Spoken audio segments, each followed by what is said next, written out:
Irmãos, graça e paz, amém? Eu peço para você abrir a sua Bíblia no livro de Atos dos Apóstolos, capítulo 8, verso 25.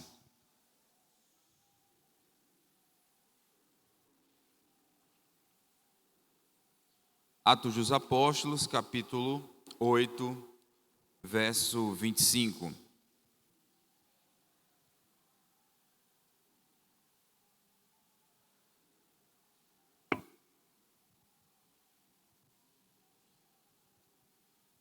Eu deixei aqui um livro com Índrios.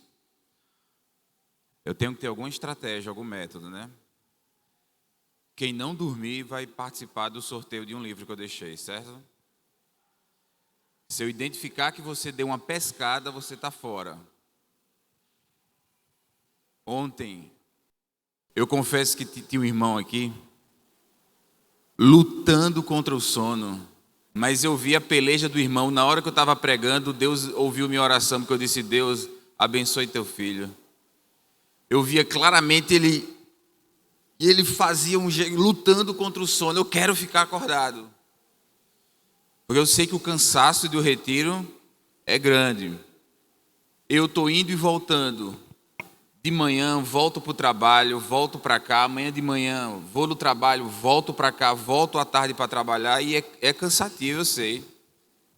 A diferença é que eu estou em pé falando e você está sentado. Mas eu deixei um livro com Índrios, que eu vou, em certo sentido, utilizar, é parte da temática também, um livro chamado História Eclesiástica, do historiador Eusébio de Cesareia. Um livro que foi escrito no IV século, e essa tradução em língua portuguesa é extremamente fiel à versão grega original. Um livro obrigatório todo seminarista conhecer. E porque ele escreveu e viveu no IV século, então ele tem mais proximidade cronológica com os 3 primeiros séculos da igreja cristã. Então, Índrios vai bolar uma forma de sortear esse livro para os irmãos. Amém? Vamos lá. O texto de Atos dos Apóstolos, capítulo 8, verso 25, diz o seguinte: Eles, porém, havendo testificado e falado a palavra do Senhor, voltaram para Jerusalém e evangelizavam muitas aldeias dos samaritanos. Um anjo do Senhor falou a Filipe, dizendo: Dispõe-te e vai para o lado do sul, no caminho que desce de Jerusalém a Gaza. Este se acha deserto. Ele se levantou e foi.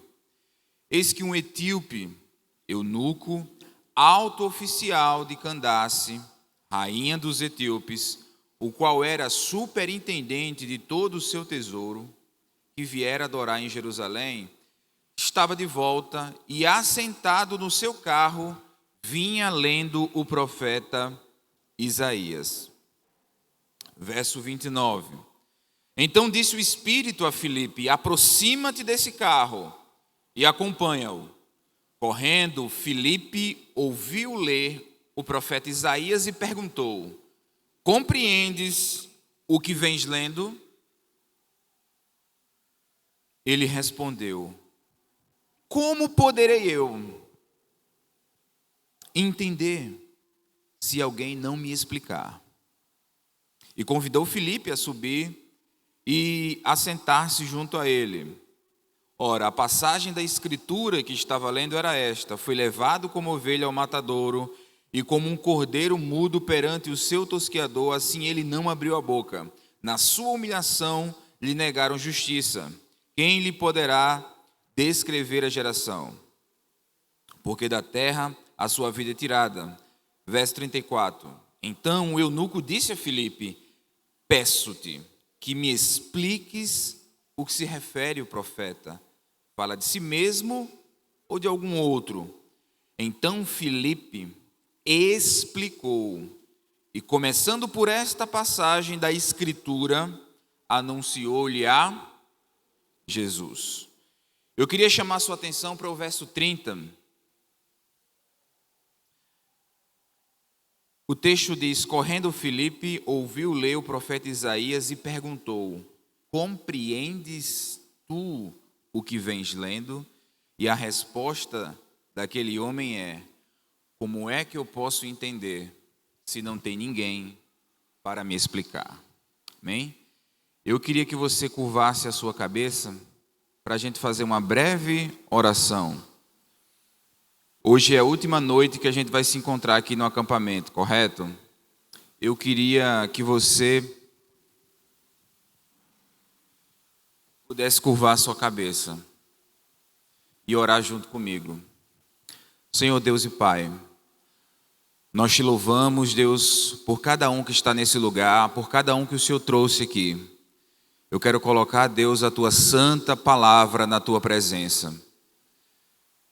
Que o Senhor possa falar aos nossos corações, que o Senhor possa nos exortar, nos corrigir, apontar as nossas falhas, Senhor, nos chamar ao arrependimento pela tua graça, através da tua doce e sublime voz. Pedimos que o Senhor abra os nossos ouvidos para que nós possamos ouvir a voz do teu Espírito, Senhor. Eu peço também que o Senhor, Deus, interceda e cuide do meu filho, Deus, que hoje teve uma pequena piora. Eu não estou lá, mas o Senhor está. Cuida dele, Senhor. Tira a febre, essa enfermidade, Senhor, para a glória do teu santo nome. Nós te louvamos por tudo. Em nome de Jesus. Amém. Meus queridos irmãos, o tema de hoje é a importância do conhecimento da palavra de Deus no combate às heresias. A importância do conhecimento da palavra no combate às heresias. Quando a gente ouve falar sobre pecado, a gente já tem bem vívida na nossa mente a ideia de adultério, fornicação, mentira, fofoca, como sendo pecados. E claro, de fato são. Mas dificilmente a gente pensa na ideia de heresia como pecado. Mas a heresia é um pecado, sim. Um pecado que afronta, atenta, agride diretamente a palavra do próprio Deus. Ano passado, eu tive uma ideia, com amigos próximos, de fazer uma pergunta extremamente simples. Qual foi a última vez que você leu a Bíblia? Eu tinha uma desconfiança. Eu perguntei a algumas pessoas próximas, inclusive até algumas pessoas da minha igreja. E a resposta que eu escutei, da grande maioria, e infelizmente não me surpreendeu, foi: a última vez que eu li a Bíblia foi na hora da pregação. Isso várias pessoas me disseram a mesma coisa. Esse hábito de ler a Escritura em casa, de estudar a Escritura em casa, para muitas pessoas, algo que é secreto, os pastores não estão vendo, a liderança não está vendo, tem sido corriqueira. E muitos irmãos têm lido a Bíblia apenas na hora do culto, quando o dirigente do louvor, o dirigente do culto, ou o próprio pastor, antes da pregação, lê o texto.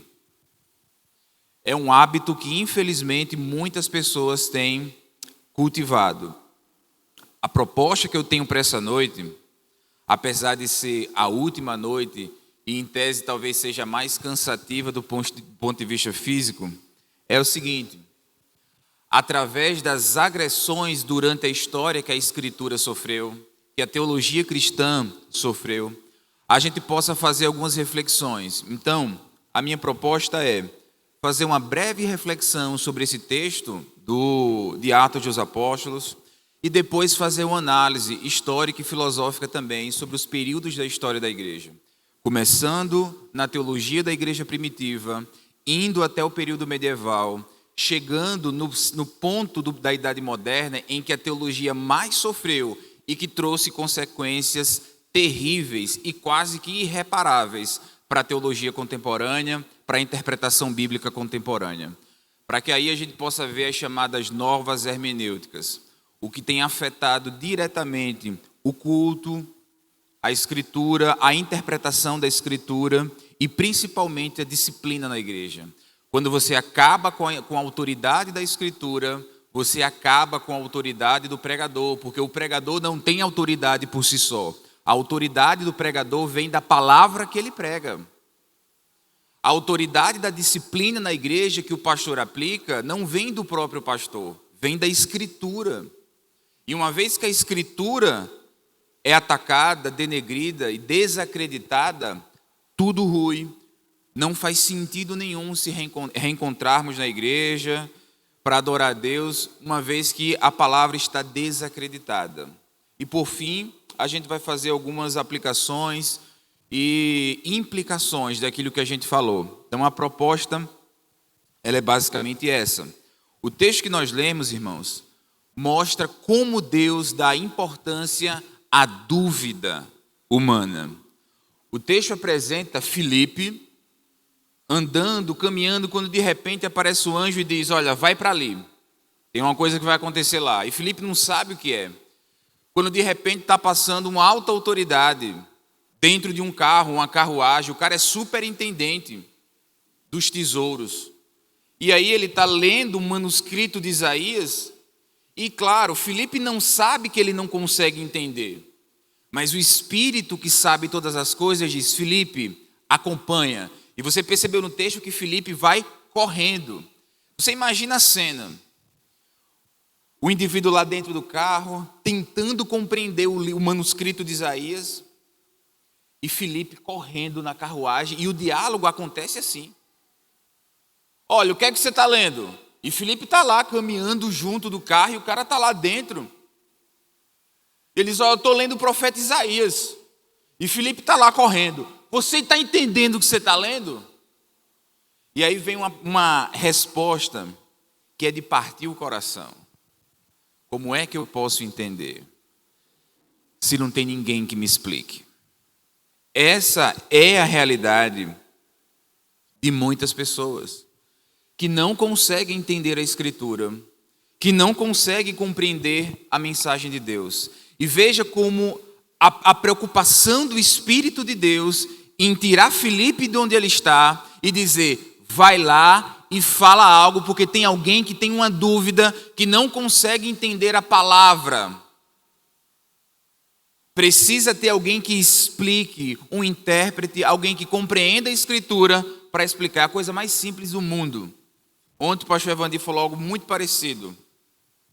O culto é isso.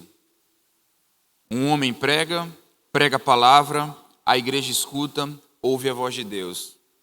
Índios até falou: sempre foi assim, sempre tem dado certo. Para que alguém compreenda, alguém tem que explicar, compreender. Veja como Deus dá tanta importância, e o elemento central do culto sempre vai ser a pregação. E a pregação cristocêntrica, a pregação que aponta para Cristo. Eu sei que hoje a gente vê cultos que às vezes são verdadeiros espetáculos. Eu lembro quando eu era seminarista, em Mangabeira, eu cheguei para um pastor e fiz uma pergunta. Todo seminarista é curioso, né? O seminarista é o princípio das dores. E eu cheguei lá e disse: pastor, eu percebi que na sua igreja todo domingo tem um evento. É festa disso, é festa daquilo outro. E eu fiz uma pergunta: e a questão da Escritura, pastor, do ensino da palavra? O pastor olhou para mim, com aquele olhar de desdém: pobre seminarista, pobre mortal. Ele disse: meu filho, você tem muito que aprender ainda sobre igreja. Se a gente não fizer essas coisas, o povo não vem para a igreja. O povo não quer só aprender a Bíblia. Tem que ter alguma coisa que chame a atenção do povo. John MacArthur Jr. escreveu um livro chamado Nossa Suficiência em Cristo. Um dos livros que mais me deixou assim acabado na vida. O livro que dizia para mim: você não é crente. Baseado na carta aos Gálatas. A proposta dele é que Cristo sempre vai ser suficiente para atrair as pessoas. Que por mais que a igreja possa adotar algumas estratégias para abrilhantar o culto sempre vai ser voltado para a pregação da palavra de Deus. O que atrai as pessoas. E no dia que Cristo não for mais suficiente para atrair a mim e a você, estamos com um grave problema.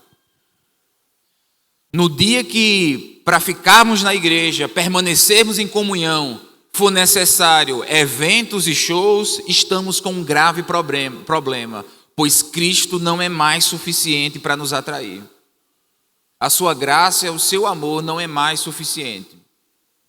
Os reformadores, os pré-reformadores, John Hus, Jerônimo Savonarola, John Wycliffe, reformadores como Lutero, Calvino, Zwinglio, Melanchthon, nunca discordavam disso.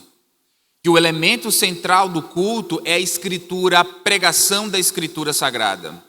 Eles divergiam nas ordenanças, eles divergiam em vários aspectos, governo de igreja, sacramentos, administração dos sacramentos, mas uma coisa, não havia divergência entre os pré e os reformadores. A escritura, a pregação cristocêntrica da escritura é o centro do culto. Sem pregação do evangelho não existe culto cristão. Absolutamente não existe. Por isso, eu queria trabalhar desde o primeiro século, para que você entenda. Uma das coisas que eu acho mais linda é quando eu vejo um jovem, ou um adolescente na escola, no ensino médio, defendendo o evangelho. Quando eu vejo na universidade um professor atacando o cristianismo, atacando a fé cristã, a sã doutrina, eu acho simplesmente espetacular. E se eu acho isso, imagine Deus.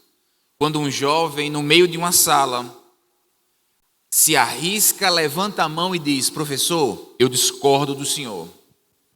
Eu queria falar uma coisa sobre o evangelho. Tem que ter muita coragem. E não só coragem, preparo. E se tem uma coisa que Cristo elogia, e vocês lembram bem disso, existe uma carta das 7 do Apocalipse que Jesus elogia uma igreja. E um dos elogios dessa igreja é que essa igreja guardava a sua palavra. E Jesus diz: eu sei que vocês têm pouca força, mas não interessa se a igreja é pequena. Não interessa se a igreja tem pouca força. Não interessa se a igreja tem ou não tem os melhores instrumentos, aparelhagem de som. O que Jesus elogia é que essa igreja se manteve fiel à sã doutrina e que guardou a sua palavra. Simples assim. No primeiro século, a igreja enfrentou problemas internos e externos. No primeiro e no segundo século. Os problemas internos, algo terrível. As heresias legalistas como o ebionismo e as heresias filosóficas, neoplatonismo, maniqueísmo. Essas doutrinas afetaram a igreja. Não à toa, o apóstolo João, na sua primeira carta, no capítulo 4, vai atacar frontalmente o que a gente conhece como neoplatonismo. Aquela forma que alguns irmãos do primeiro século vestiram o cristianismo com a roupagem filosófica, modificando, dizendo que era impossível Deus, que é espírito, vir em forma carnal, assumir uma forma humana, morrer na cruz e poder salvar as pessoas. Esse grupo, para resolver o problema, decidiu entrar no neoplatonismo e dizer o seguinte: existe uma diferença entre o Jesus histórico e o Cristo da fé. Aquele Jesus que morreu na cruz, aquele Jesus que chegou lá, existe uma intercessão. Jesus era um homem normal, até que o Logos divino entra naquele Jesus histórico, e até momentos antes de morrer, esse Logos divino sai de dentro dele, e quem morre na cruz não é Deus, é o Jesus histórico humano. Assim, eles resolveram um problema, ou pelo menos tentaram, dizendo: Deus não morre porque Deus é espírito. Isso atraiu centenas de adoradores dessa doutrina. E isso era tão forte que João, no capítulo 4, diz: olha, todo aquele que confessa, todo espírito que confessa que Jesus Cristo não veio em carne, isso é o espírito do anticristo.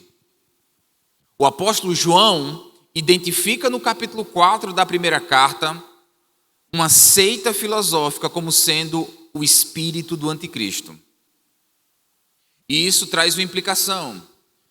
Se você espera a ideia do anticristo como sendo um agente político só, a ideia do anticristo para João é: as heresias do primeiro século já se apresentam como o próprio espírito do anticristo, acabando com a própria ideia do Cristo que vem em carne e morre por nós. Isso trouxe outro problema, os externos.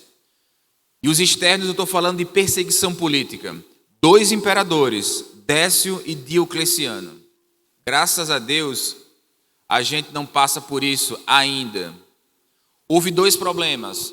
Décio perseguiu de tal forma os irmãos que milhares de irmãos fugiram para o norte da África e negaram a Jesus. A outra perseguição de Diocleciano foi a chamada Grande Queima. Houve uma reunião das cópias da Bíblia Sagrada e eles queimaram a Escritura com o intuito de eliminar a palavra de Deus. E vários irmãos trabalharam também para o Império Romano, entregando outros irmãos e entregando suas próprias Bíblias. Aí a igreja teve um problema. Como se deve tratar esses irmãos que negam a Jesus? Como se deve tratar esses irmãos que abandonaram a palavra de Deus? É interessante porque, devido aos ataques das heresias, ao ataque à palavra de Deus, a gente pode pensar assim: a igreja parou de crescer. Isso foi um problema tão sério que talvez era o fim da igreja. Mas veja como é interessante o que Deus faz. Deus, ele não é o autor do mal, mas ele instrumentaliza o mal. Ele usa o sofrimento como recurso pedagógico. Aquilo que parecia terrível para a igreja é uma porta de oportunidade para que a igreja se junte, e de fato isso ocorreu. E a igreja agora vai se reunir para fazer o chamado fechamento do cânon. Quais livros são inspirados e quais livros não são inspirados por Deus? Ou seja, o ataque à palavra de Deus gerou um contra-ataque da igreja. E qual é o contra-ataque?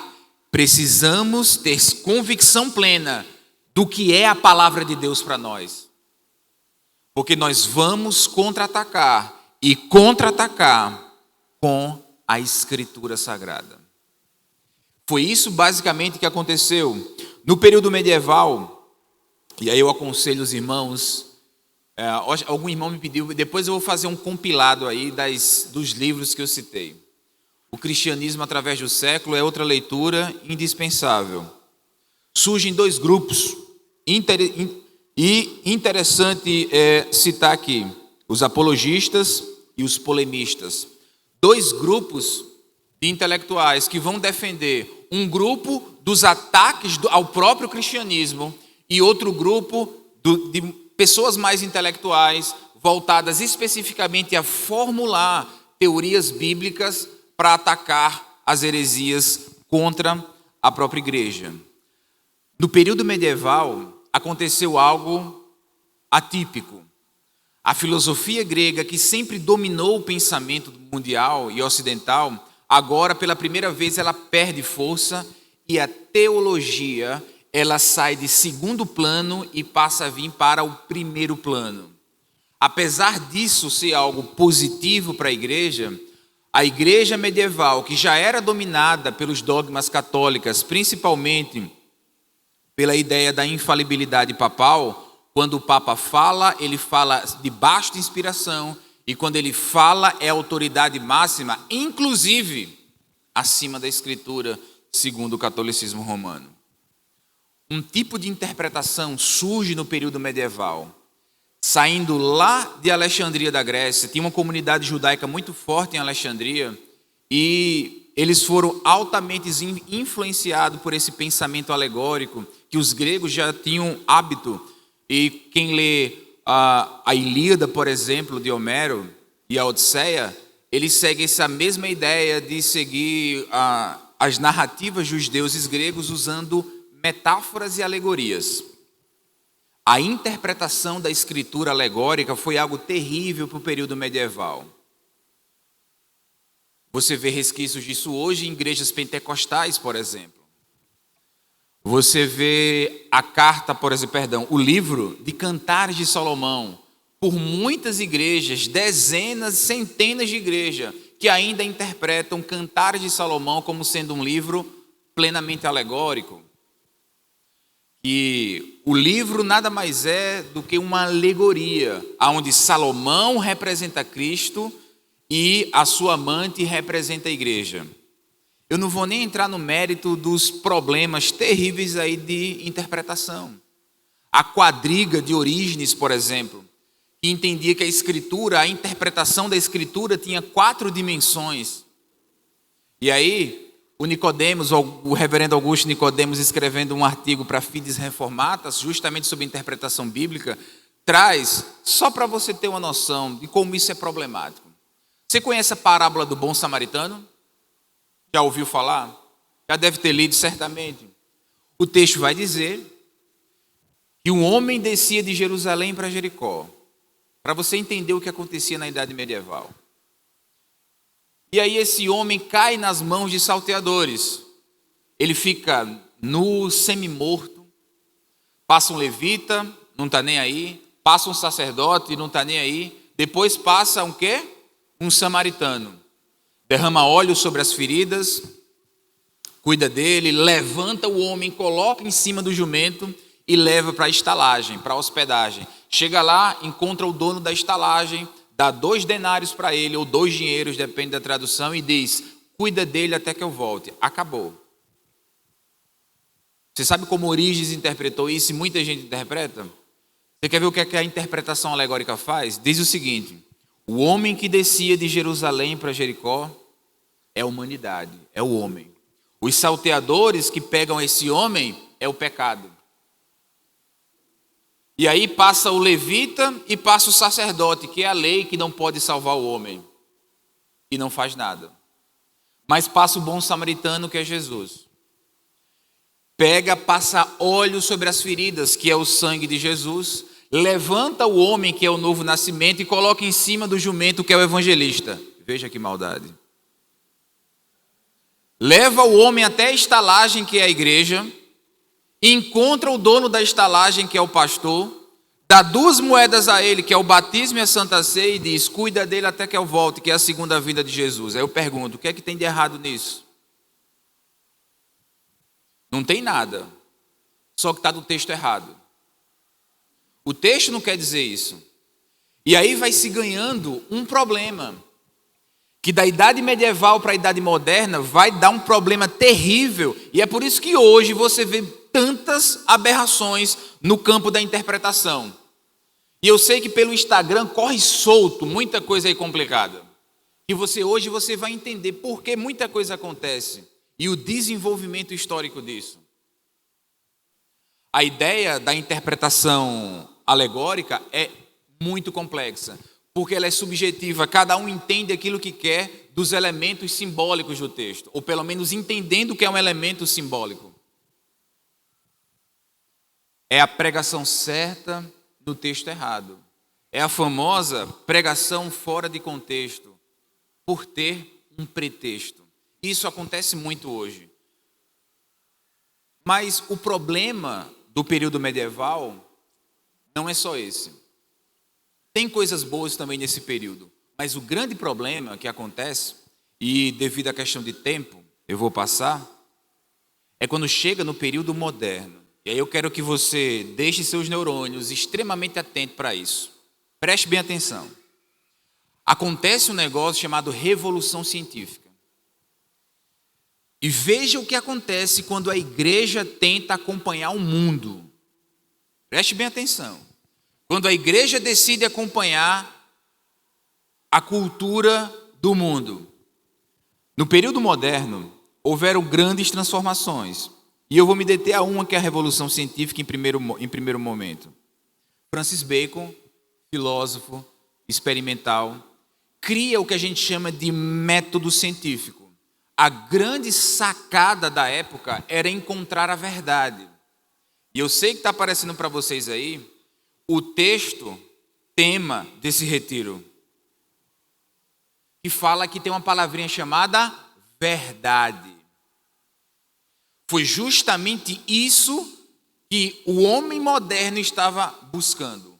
Um método que fosse capaz de trazer a verdade para as pessoas. E esse método que alcança a verdade passa por princípios. O princípio da experimentação. Os modernos entenderam o seguinte: o cientista é aquele que se aproxima do seu objeto de estudo com neutralidade, e ele tem que estar aberto àquilo que a sua pesquisa lhe mostrar. Isso era muito brilhante na época, isso era muito fenomenal. Isso impactou tudo. As ciências naturais, a biologia, a química, a física se desprendem da filosofia, a matemática vira uma ciência autônoma também da filosofia, porque cada ramo estava buscando o seu próprio método. Aí chegam os teólogos, dezenas de europeus, pastores, biblistas e missionários, que levados pela onda do momento disseram: nós também queremos um método que seja científico. Só que científico, meus irmãos, para estudar a Bíblia. Um método que permita ao indivíduo encontrar a verdade na Escritura. Ora, toda experimentação parte do pressuposto da neutralidade. Esses pastores biblistas se aproximaram da Escritura, da palavra de Deus, já duvidando que ela é a palavra de Deus.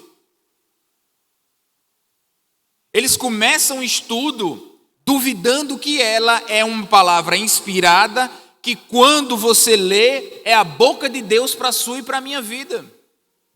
Sabe, o indivíduo, como disse o Dr. Augusto Nicodemos, que no domingo prega a Bíblia e de segunda a sexta-feira vira um cientista da religião. Ele vai descobrir se dentro da Bíblia existe verdade. E quando isso acontece, há um problema terrível. É o que eu sempre chamo de o grande tiro do pé dos teólogos do período moderno. É querer encontrar, olhar para a Bíblia como se ela fosse um livro verificável, aberto à experimentação. Como se Deus pudesse ser colocado dentro de uma caixa. Vamos examinar a Escritura para saber se ela é a verdade ou se não é a verdade. Esses homens estavam nos finais de semana pregando nas igrejas, mas durante a semana estavam produzindo artigos científicos duvidando da Escritura. Isso trouxe um abalo terrível. O pietismo alemão, por exemplo, é uma tentativa de reação a esse método racionalista da Escritura, de querer entender a Escritura por um método científico e puramente racional. Só que o pietismo, sem querer, também dá um tiro no pé. Para lutar contra esse racionalismo científico para entender a Escritura, o pietismo exagera na questão do sentimentalismo. Porque o pietismo ele vai se espelhar no que a gente conhece como romantismo alemão. O romantismo alemão é uma fase da filosofia que vai contra aquelas ideias iluministas do racionalismo, de entender Deus como puramente algo racional. E aí é onde começa a entrarmos no fundo do abismo. Porque surge uma praga chamada teologia liberal, com um alemão chamado Schleiermacher. Schleiermacher começou a pesquisar na Bíblia e ele tinha uma dúvida. Tem que haver algo que una todas as religiões, porque Deus é um símbolo, preste atenção. Schleiermacher vai dizer, Deus é um símbolo presente em todas as religiões, independentemente do nome. Logo, tem que haver um cordão que perpasse todas as religiões, aonde elas se conectem, de alguma forma, porque todo ser humano tem um senso da divindade. Claro, Paulo fala isso na carta aos Romanos, no capítulo 2. E o Schleiermacher descobre. Schleiermacher vai dizer que é o sentimento. Sem querer, muita gente hoje ainda sem nem saber o que é teologia liberal, danado de Schleiermacher. Você já viu aquele culto Roberto Carlos? Você sabe o que é? Muitas emoções. Chega para o irmão, como é que foi o culto, irmão? Eu tenho dificuldade com essas respostas subjetivas. O culto foi uma benção. Eu não esperava outra coisa. Mas tudo bem. Eu tento mais uma vez. Mas como foi o culto? O culto, olhe, pastor, o culto foi uma bênção. E como foi a pregação? A pregação foi de arrepiar. E aí parece que as respostas, elas passam pelo campo puramente sensorial, puramente das emoções. Por mais que eu acredite e aceite, e é verdade, que quando Deus se aproxima do ser humano, claro que abala e mexe com as nossas emoções, o culto não é emocional. No capítulo 12 da carta aos Romanos, Paulo vai dizer que o culto é racional. E a palavra grega lá para racional é lógicos. E qual é a lógica do culto? Se eu sou criatura e ele é o Criador, se eu sou servo e ele é o Senhor, é lógico que o que eu tenho que fazer é adorá-lo. O culto é lógico, simples e racional nesse aspecto. Apóstolo Paulo. Só que Schleiermacher vai dizer o seguinte: é o sentimento que perpassa todas as religiões, principalmente o cristianismo. E aí Schleiermacher vai acabar com a interpretação, com aquela ideia da reforma protestante. Os reformadores tinham um lema, que em latim significa oraret et labutaret, orar e trabalhar. Eu preciso orar para entender a Escritura, eu preciso ser sensível à voz do Espírito para compreender, para que o Espírito de Deus ilumine a minha mente, mas eu também tenho que trabalhar. Eu tenho que poder fazer tudo que jogue luz no texto, estudar os originais, arqueologia bíblica, interpretação, o que eu puder fazer para poder compreender melhor a palavra. Então esse era o lema da interpretação reformada, orar e trabalhar. Eu preciso ter um lado espiritual, da iluminação do Espírito, mas também a minha parte como cristão de estudar a Escritura e de fazer tudo, qualquer campo científico que possa me ajudar a jogar luz, seja arqueologia, seja lá o que for. Mas aqui Schleiermacher vai dizer o seguinte: quando o homem, e esse é um momento histórico para o cristianismo, porque isso vai abalar o cristianismo europeu todo. Eu tive um professor que ele disse: Eric, fui à Inglaterra, é triste. Na igreja, onde se pregava dominicalmente para 5.000 pessoas, hoje não tem mais de 200. Hoje a Europa é praticamente pós-cristã, porque foi justamente nesse período onde essas ideias devastaram vários pastores. Elas nascem nas academias, chegam nos seminários, vêm para o púlpito e depois matam as igrejas, inevitavelmente.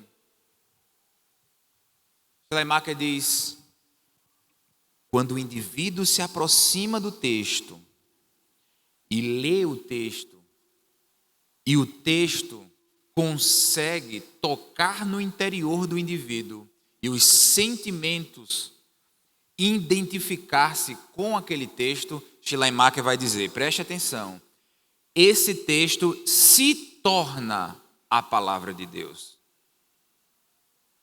Sabe aqueles irmãos que tem aquela mania da... Hoje eu não sei se tem tanto isso, mas na época que eu me converti, tinha uma danada da caixinha da promessa. Sabe, já ouviu falar nisso? Era um misticismo terrível. Sabe, parecia eu estava numa cartomante evangélica. Tem uma palavra para você, irmão. Chegava lá na caixinha, puxava, lia o texto, aí você saía dali. Espera aí. Tudo bem simples assim. Que quando o texto fala e se alinha com os sentimentos humanos, ele se torna a palavra de Deus. O que Schleiermacher está dizendo é que a Escritura não é a palavra de Deus. Ela não é verdade absoluta. Ela se torna quando o indivíduo, que tem mais autoridade do que o texto, por meio dos seus sentimentos, se alinha com o que ele entendeu na Escritura. E aí é um problema. Porque a autoridade na vida do cristão não são seus devaneios, seus pensamentos, seus sentimentos. A Escritura, ela é normativa. Daí você vê muita gente dizendo, quando o pastor, por exemplo, chega e diz, meu irmão, você está em disciplina. E o pastor lê um texto, ele simplesmente olha para o pastor e diz, isso é sua interpretação. Eu leio esse texto e não sinto nada. Esse texto não me comove. Esse texto sentimentalmente não me abala. Guarde sua disciplina para o Senhor. Isso é uma interpretação aí totalmente equivocada. Porque quando eu leio esse texto, eu não consigo sentir essa perversidade que o Senhor está sentindo no texto. E quem disse que é sentimento? A autoridade da Escritura, ela é absoluta na vida do cristão. Absoluta. Ninguém pode negociar um versículo sequer da palavra de Deus, por absolutamente nada. E esse é um grande problema do período moderno, quando resgata o relativismo. O que é certo para mim pode não ser certo. Eu entendo outra coisa. Quando você acha que a gente chegou no fundo do abismo, a gente chega num cara chamado Rudolf Bultmann. E aí, fim da linha. Bultmann traz uma ideia, bebendo das águas de Schleiermacher, que a Bíblia, ela é um livro normal, mas que dentro das entrelinhas, ela contém a palavra de Deus. E a missão do crente, a missão do intérprete, não é aquela que os reformadores na Reforma Protestante disseram. Qual era a grande sacada dos reformadores? A gente estuda a Bíblia para ouvir a voz de Deus. Simples. O cristão estuda a Escritura para ouvir a voz de Deus. Porque a Escritura é Deus falando. Bultmann vai dizer, não, os reformadores estavam equivocados. A função do intérprete, do cristão, quando se aproxima do texto da Bíblia, é descobrir o que tem dentro da Bíblia que é de fato Escritura, porque tem várias coisas que é puro engano. E aí, eu estava no seminário, ouvindo uma palestra de um teólogo justamente liberal. E quem estava lá era ninguém mais, ninguém menos do que o Dr. Russell Shedd. E ele falando sobre ressurreição de Cristo, e falando, Dr. Shedd no final levantou a mão e disse, eu queria fazer uma pergunta. Dr. Shedd disse, o senhor acredita na ressurreição de Cristo? E o expositor disse, sim, tenho convicção disso. O Dr. Shedd, sabendo que era um liberal, disse, eu queria reformular minha pergunta. O senhor acredita que Jesus Cristo ressuscitou fisicamente, corporeamente dos mortos?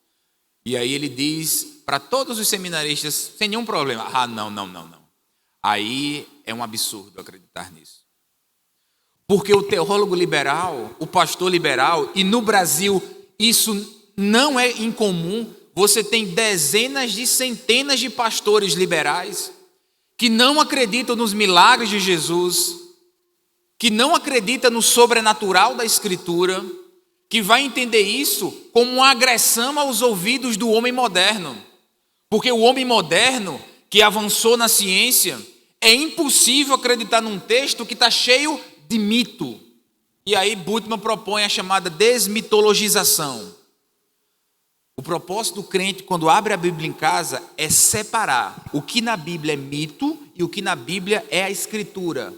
O que ele chamou de cânon formal versus cânon normativo. É a Bíblia dentro da Bíblia. E aí, meu irmão, foi o grande problema. O que é de fato Escritura? Meus irmãos, se você não acreditar nos milagres de Jesus, que a Escritura ela tem autoridade absoluta, não sobra mais nada para fazer aqui. Não sobra mais nada. A gente tem que ir para casa assistir agora a novela, porque acabou.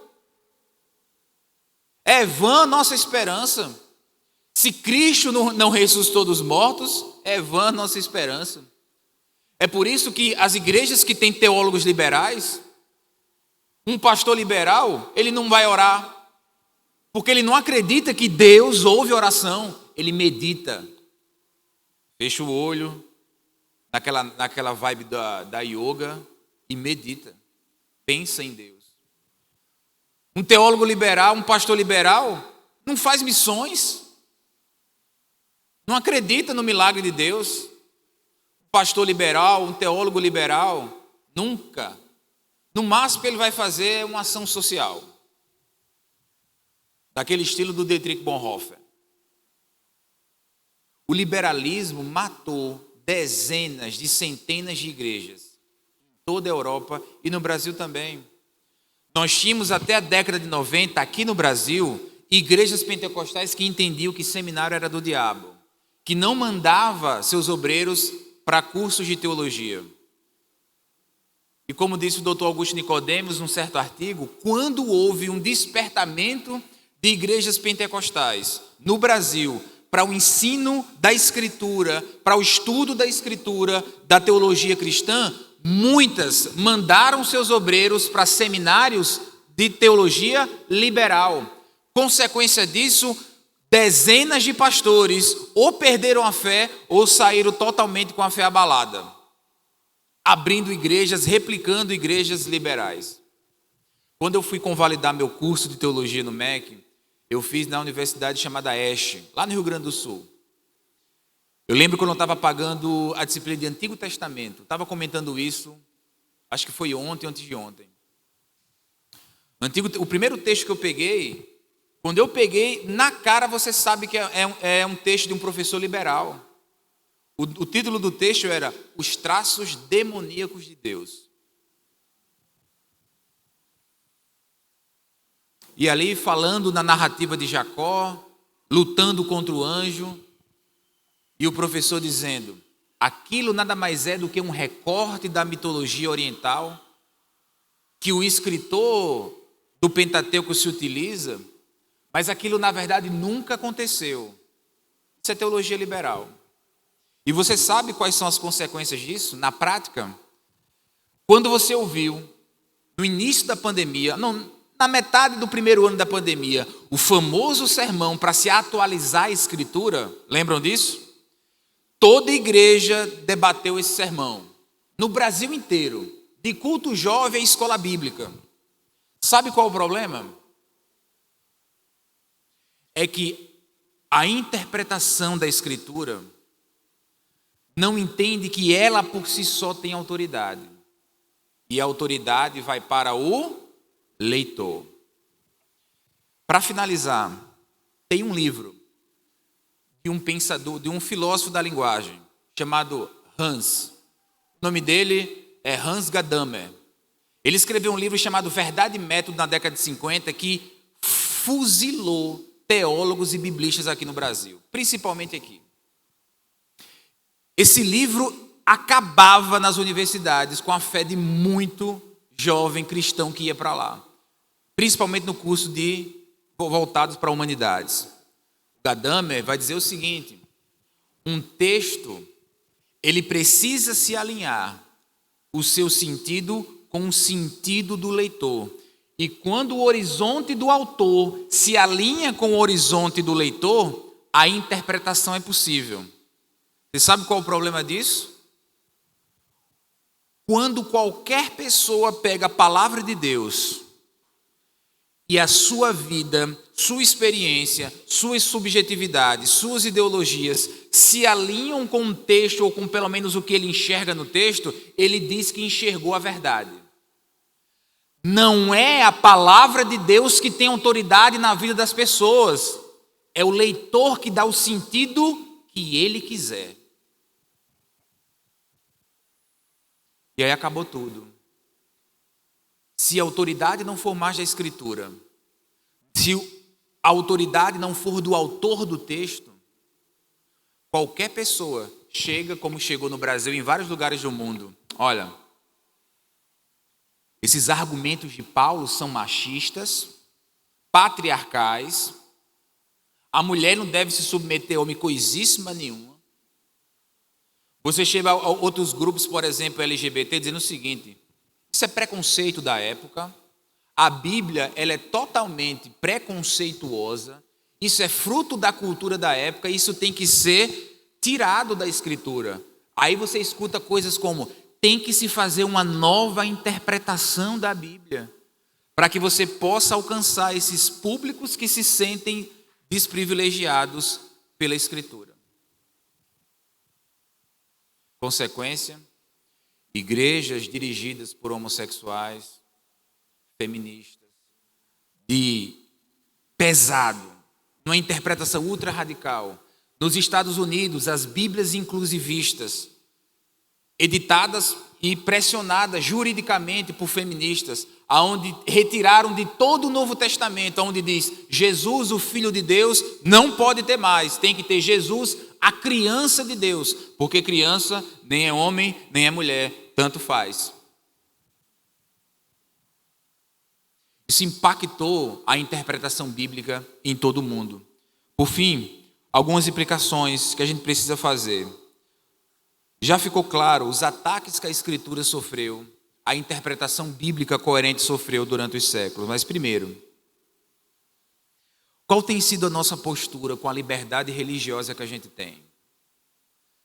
Eu estou querendo dizer, meu irmão, que você tem países, e aqui no Brasil, você tem tribos indígenas que só tem 1, 2, 3 páginas da Bíblia traduzida. Pessoas que não conseguem ler a Bíblia porque não tem tradução. Você pega países como a Bulgária, por exemplo, que tem 10 dialetos mais o búlgaro. Você não tem Bíblia traduzida para essas pessoas lerem. Você pega a Nigéria, por exemplo, onde as pessoas são decapitadas em algumas regiões se forem pegas na rua andando com a Bíblia. Você tem Bíblia do homem no Brasil, Bíblia da mulher, Bíblia da criança, do adolescente, Bíblia de tudo. Não falta Bíblia, não falta tipo de Bíblia de estudo. O que está faltando é a gente ler mais a Bíblia. Eu sei que talvez tenha gente aqui que já não está lendo a Bíblia regularmente há um bom tempo, que já deixou os afazeres da vida, do dia a dia, da semana, deixarem a leitura, a reflexão e o estudo da palavra mais de lado. E se você está aqui hoje e está ouvindo isso, é porque Deus quer falar algo com você. A Bíblia é a autoridade da sua vida. Volte-se mais para ela. Em segundo lugar, outra implicação. Quanto tempo a gente reserva para a leitura da Escritura? Eu falei hoje, somos o país que mais consome rede social, Instagram, WhatsApp, reality show, também não ficamos atrás. Quanto tempo você tem dedicado à leitura da Escritura? Terceiro, não só a leitura da Escritura, mas será que a nossa vida se relaciona, condiz com aquilo que nós lemos na Escritura? Porque ler a Escritura, andar com a Bíblia na mão, traz uma implicação. E Jesus deixou muito claro no Sermão do Monte, da diferença do homem que ouve a palavra e da pessoa que pratica a palavra. Existe uma diferença. E por último, para encerrar e passar a palavra ao pastor, você tem sido um professor de Bíblia? O escritor aos Hebreus, no capítulo 5, ele dá uma pancada em nós. Ele diz: pelo tempo decorrido da vossa fé, vocês já deveriam ser mestres. Mas necessita ainda que vos ensine os elementos principiantes dos oráculos de Deus. E ele continua na pancada. Quem precisa de leite é criança. Sabe como é que ele termina essa sessão? Quem necessita de leite é criança. E quem é criança tem um problema. não é experiente na palavra da justiça.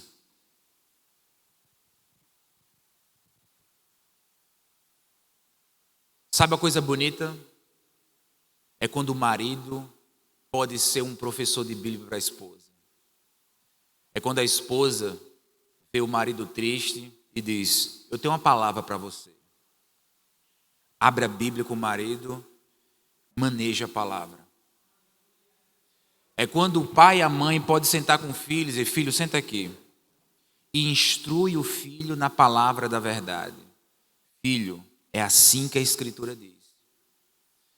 É quando o filho chega ao ponto de surpreender o pai e a mãe e dizer: pai, mas a Bíblia diz isso. Por que o senhor está fazendo assim? Quando a gente puder ser professor da Escritura um para o outro, como várias vezes na Escritura ela nos ordena para que a gente se admoeste, chame a atenção dos outros. A gente precisa compreender isso melhor. De sermos professor de Bíblia, de entender e de manejar bem, como Paulo diz a Timóteo, a palavra da verdade. É dos jovens e adolescentes aprenderem a Bíblia num nível tão alto que eles chegam nas universidades e saem de lá com a fé inabalada. E não como outros que no primeiro semestre já chegam na igreja e às vezes os pais nunca sabem disso. Mas o filho está sendo bombardeado por um monte de coisa dessas que eu falei para você aqui. Lá na universidade.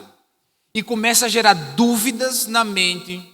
E aí o comportamento do jovem começa a mudar e o pai não tem a mínima percepção. Que a mente do filho já não é a mesma. Que ele talvez não esteja mais acreditando em certas coisas da Escritura como ele aprendeu desde cedo na igreja e em casa. Pelo tempo decorrido da vossa fé, vocês deveriam ser mestres. Eu queria convidar você a ficar de pé agora. Eu quero orar por você, queria orar por nós. Queria orar junto com você.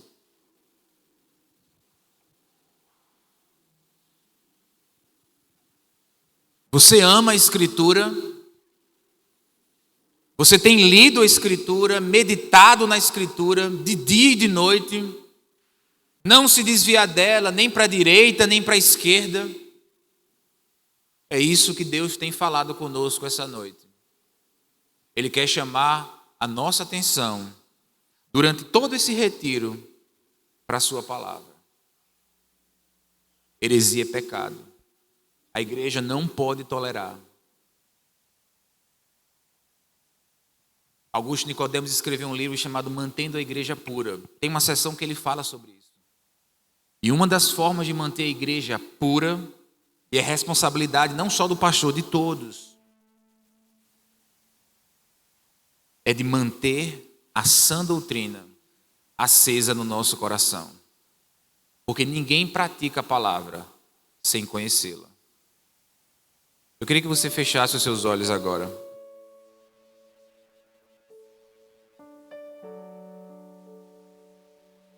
Se talvez a palavra falou o seu coração nesse ponto, porque você já faz um bom tempo que não lê a palavra como lia. Talvez você como pai, como mãe, já há muito tempo não tem feito um culto doméstico, aonde a palavra de Deus é pregada dentro de casa.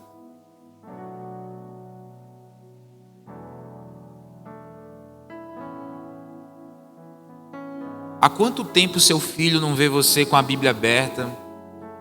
E às vezes o maior ensinamento que um pai com a mãe deixa para o filho é quando o filho vê papai ler a Bíblia, mamãe lê a Bíblia. Eu vejo.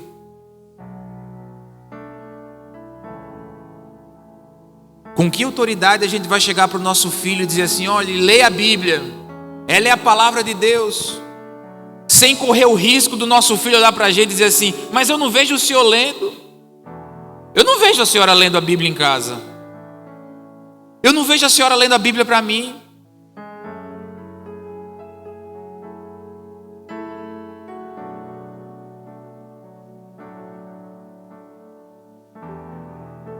E o que Deus tem chamado nossa atenção nesse retiro é a sua palavra.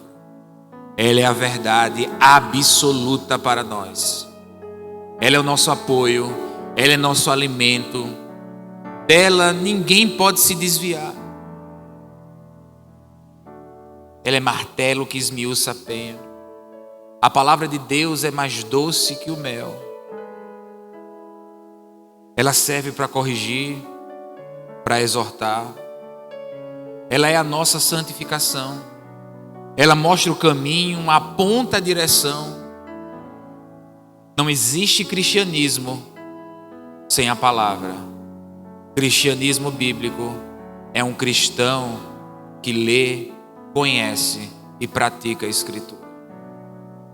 Senhor Jesus, nós queremos te pedir perdão como igreja das vezes que negligenciamos a tua palavra,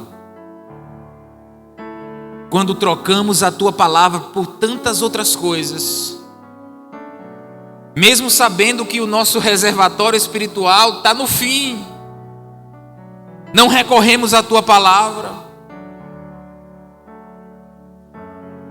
Perdoa aquele, Deus, que só estava lendo a Bíblia durante o culto de uma programação na igreja. Mas nós queremos te pedir perdão, Senhor, e fazer um compromisso com o Senhor, todos nós como igreja do Senhor.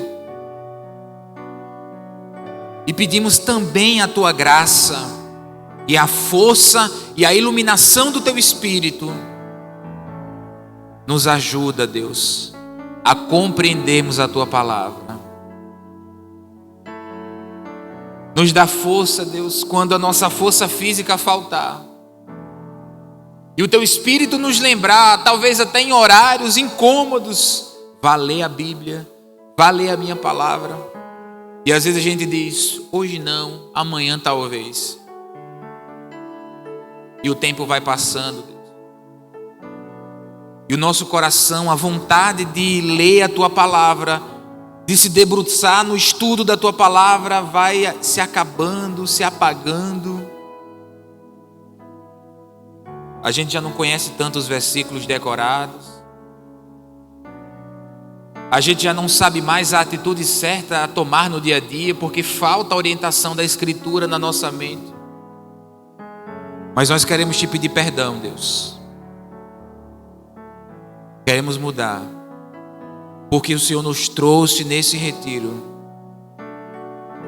para bradar nos nossos ouvidos, no nosso coração, e dizer, se volte para a minha palavra, leia a minha palavra, ela é a verdade para a sua vida.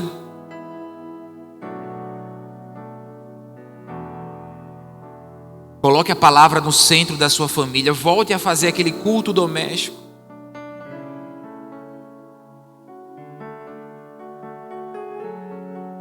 Que o Senhor mude esses nossos hábitos, Senhor, para que possamos cada vez mais amarmos a tua palavra. Eu te agradeço também por essa igreja, pelos pastores dessa igreja, porque ouviram a voz de Deus e colocaram esse tema para esse retiro, obedecendo a tua voz. E todos que chegaram aqui, Senhor, sairão com isso no coração. Deus falou comigo. Ele quer que eu me volte mais para a sua palavra. E quando alguém perguntar para você, como foi o retiro, você pode dizer, Deus falou comigo. Ele quer que eu leia mais a palavra dele, me volte mais para a palavra dele. Ele me levou para lá para isso. Nós queremos te agradecer, Deus. Em nome de Jesus. Amém e amém. Deus abençoe os irmãos, em nome de Jesus.